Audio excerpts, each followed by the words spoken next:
Dear learners, hope you are healthy and doing great. I am Dr. Shagufta Khan from the School of Electrical Electronics and Communication Engineering. Today we will discuss about the power factor correction which comes under the subject facts and HVDC.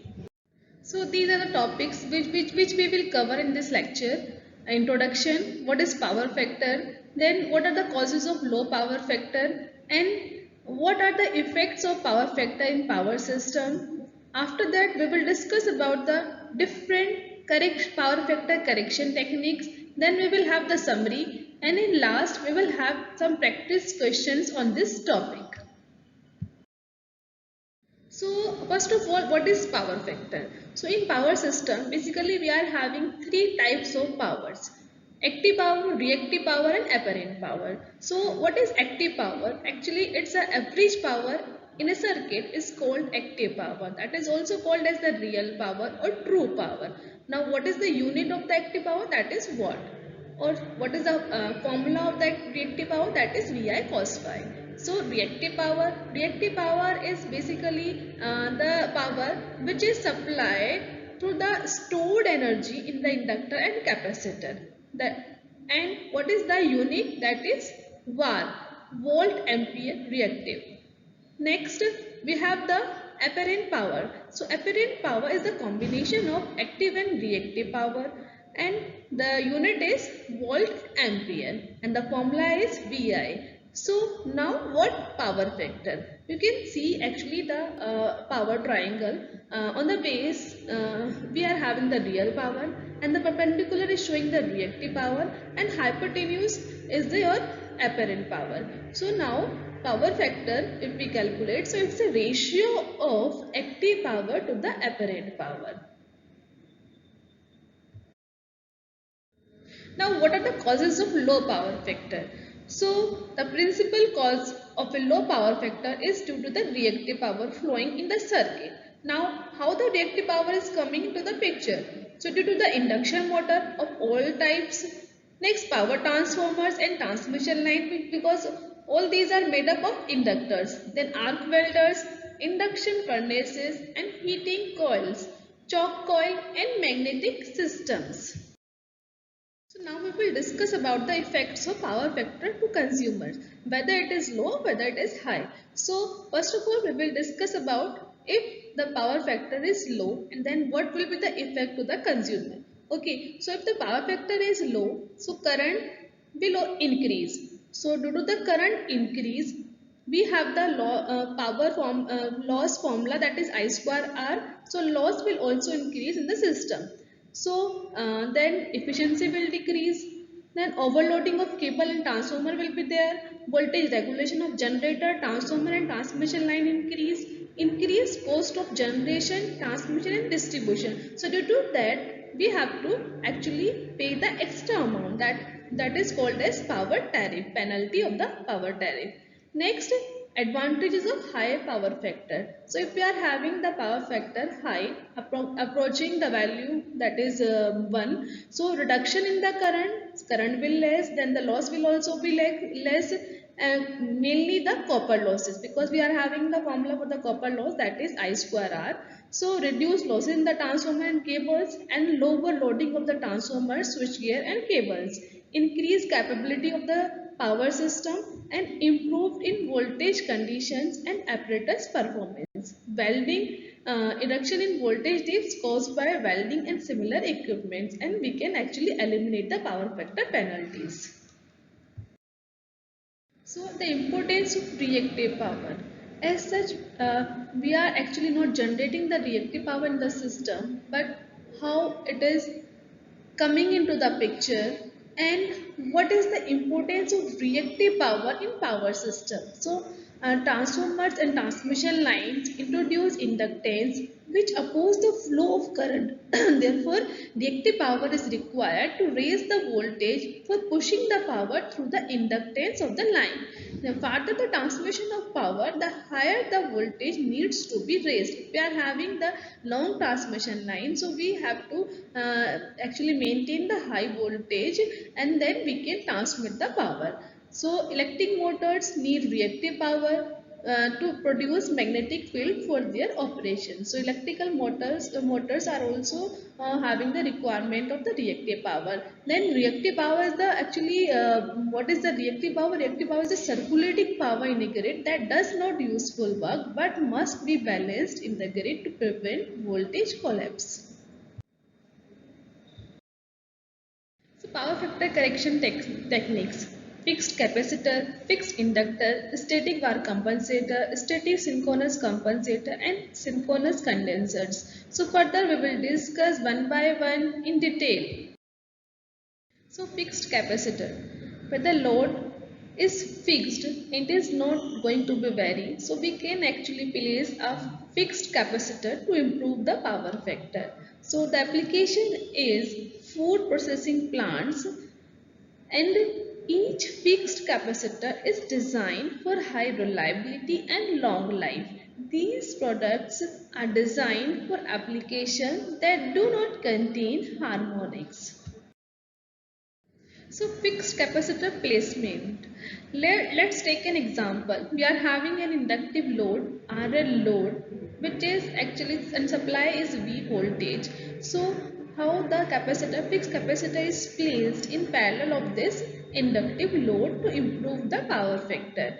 So like you can see here in the phasor diagram, so V is the supply voltage and IC, which is 90-degree leading from the supply, it is actually the capacitor current, and IL, which is having the lagging, which is actually the lagging current from the supply voltage. And so phasor sum of IC and IL, we are having the total current which is coming from the source, that is I current. Okay, so now actually the theta 1 is the power factor angle when the capacitor was not placed, and when the capacitor is placed, now the angle is theta 2. Okay, so now corresponding to theta 1 and theta 2, we are having the apparent power. So if we see the power triangle, so here you can see the reactive power, which is actually providing from the capacitor, that is QC. So now we will discuss about the QC and how we will calculate the capacitor value. So now if the capacitor is placed in parallel of the inductive load, so this capacitor is providing this reactive power, which is actually QC. So what is QC? QC is actually a difference between the Q1 and Q2. Q1 is the actually your reactive power before compensation, and Q2 is your reactive power after compensation. So this is the difference which is QC. So you can write the reactive power in terms of the active power, so that the formula is P tan theta. So if we write in terms of that, so we will have P tan theta 1 minus tan theta 2. So now Q you can write in terms of the voltage. So Q is equal to omega C Vrms square. Actually, we have the formula for the reactive power. Q is equal to V square upon Xc. When you put the value of Xc, so it will become omega C Vrms square, because we know Xc is equal to 1 upon omega C. Now fixed inductor and shunt reactor, both are same. Okay, so like if the load at the load end the voltage is high, so we have to actually decrease that voltage to maintain the power factor. So what we will do, we will actually place a shunt reactor. So this is a shunt reactor which we are placing in parallel with the load, or you can see at the bus, at the bus where the load is connected. So you can see the capacitive load is there, and we are connecting the reactor to maintain the voltage of the receiving end side. Now the static var compensator. Static power compensator is a FETs device and which is a shunt connected. Okay, so it is variable impedance controller where the current flows through a reactor is controlled using back-to-back connected thyristor mode. So when system voltage is low, so SVC can act as a in capacitive mode. When the voltage is high, so it can absorb the reactive power and it can actually operate in inductive mode. So the variation of the reactive power is performed by switching three-phase capacitor banks and inductor banks connected on the secondary side of the coupling transformer.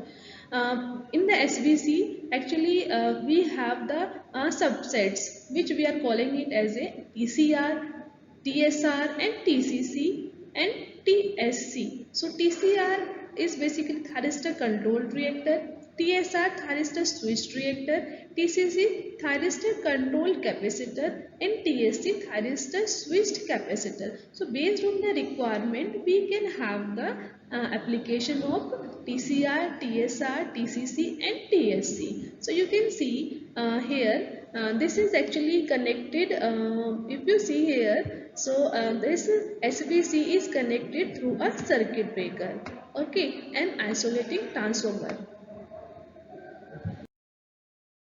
Now, a static synchronous compensator STATCOM is a shunt device of FETs as SVC. So, STATCOM regulates the voltage at its terminal by controlling the amount of reactive power injected into or absorbed from the power system. When system voltage is low, the STATCOM generates reactive power.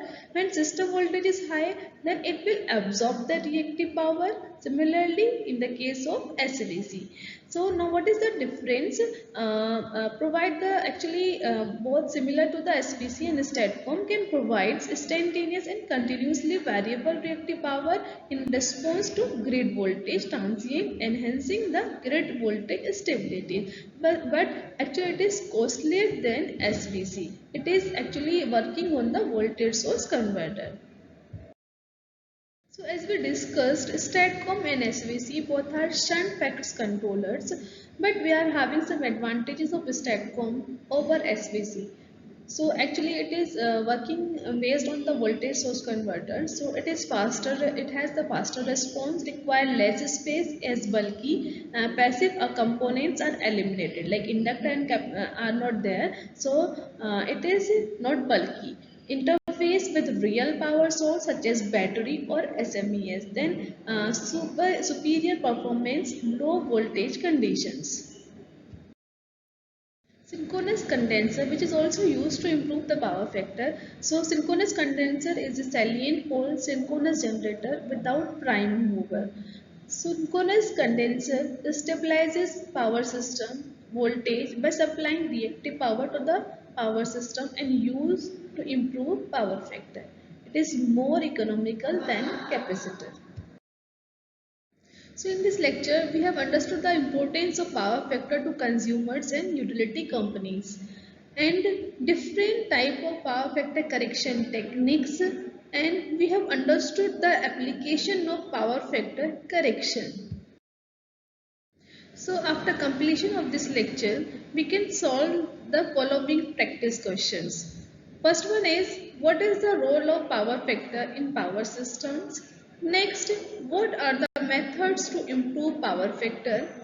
And what type of FETs controllers are used to improve the power factor? So these are the references which I have followed for this lecture. Thank you so much for listening this lecture so patiently. Have a nice day.